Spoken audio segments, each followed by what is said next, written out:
Alright, this is Michael Grubb with Evolved Ministry. What I got here is a little thing that I'm going to start doing, which is I'm going to do conscious movie reviews. Okay, so movies that are meant for educational purposes that will help your mind understand or at least comprehend and conceive the value of the place that we operate and live in. So what we have here is the Animatrix. Not the Matrix. Of course, the Matrix definitely is a great movie, pretty good trilogy in order to really start to train your mind to understand the possibilities of what you pretty much reside in.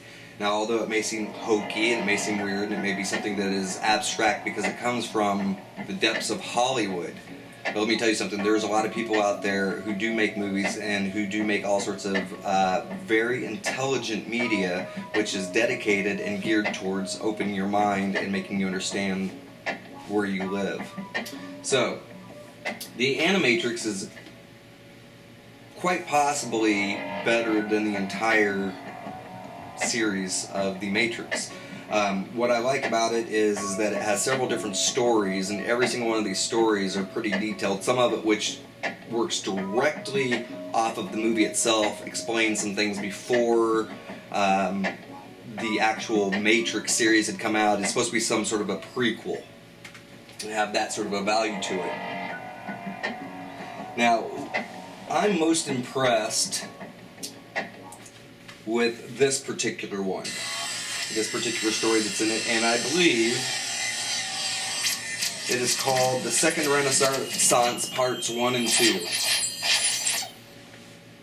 And I believe that this particular section tells an amazing story about what had actually happened between man and machine. I'm not going to go into detail with it because I think it's something that you should see, but if you understand how fast we're developing artificial intelligence right now and where our robotics are at this particular point of time, it's a lot further along than most people would like to believe. And so this gives an insight as to what could occur, what may have occurred, what may possibly be occurring. There's a few things there, and yeah, it may seem to be presented in entertainment value, but you really should look at it carefully and understand the implications of it. Because right now, we are at such a point to where we are approaching, well, what many would consider to be a singularity between machine and mankind. We're getting to the point where we're developing all of these new types of video games that format and completely interface with the mind. Okay, there's people out there now who have put stuff in their heads. Look up human cyborg. There's a man out there that has literally put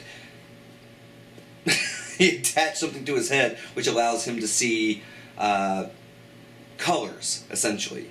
It allows him to interact with the world, and then certain sounds give off colors. If he looks at you, he can see a certain color and vibration. So but just know that it's getting to that point. They're already doing RFIDs. There's people all around the world who have taken the RFID chip.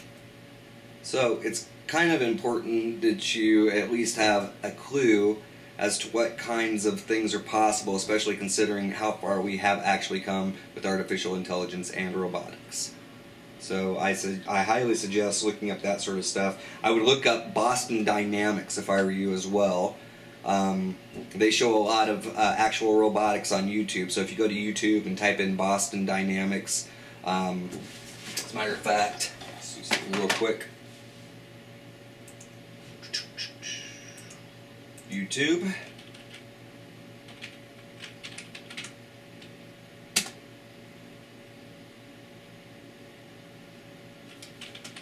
Boston Dynamics. I'll just do the cheetah.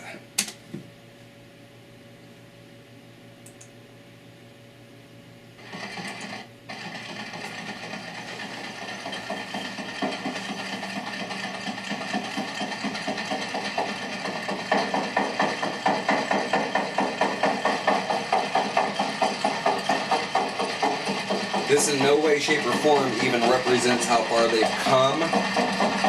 This is just giving you a brief taste and a look. And these are real robotics.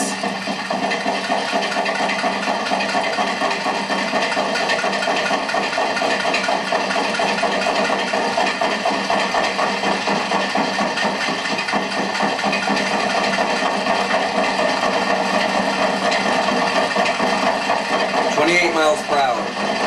Not too many human beings can even come close to touching that, let alone run that for any sort of an extended period.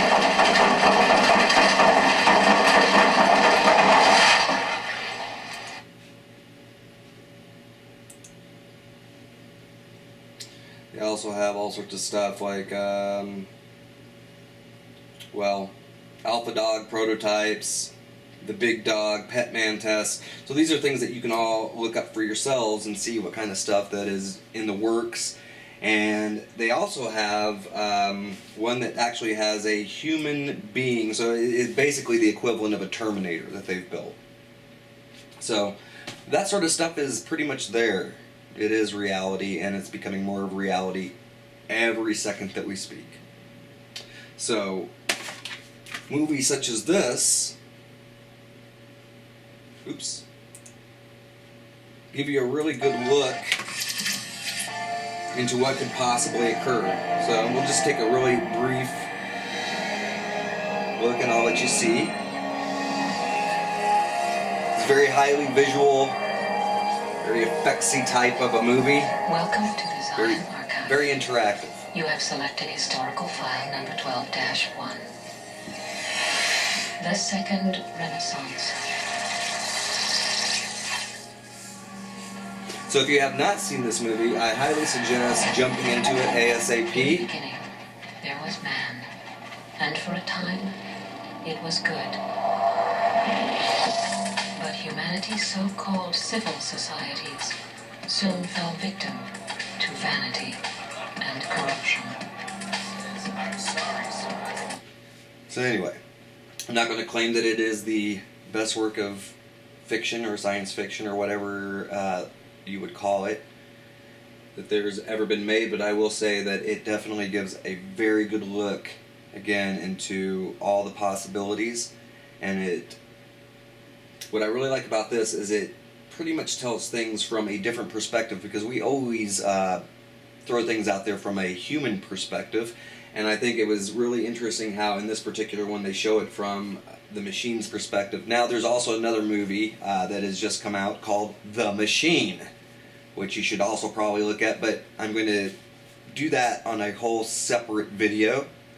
Nonetheless, I do highly recommend the Animatrix. This is very good for getting your mind to understand and start to get you to work with the idea that everything is basically electrical signals, and if you learn how to really harness your own mind's ability to create, to think, and to logic, and to use logic and reason, it'll be amazing what you can accomplish within your three-dimensional environment. So these are things to get your mind open and ready.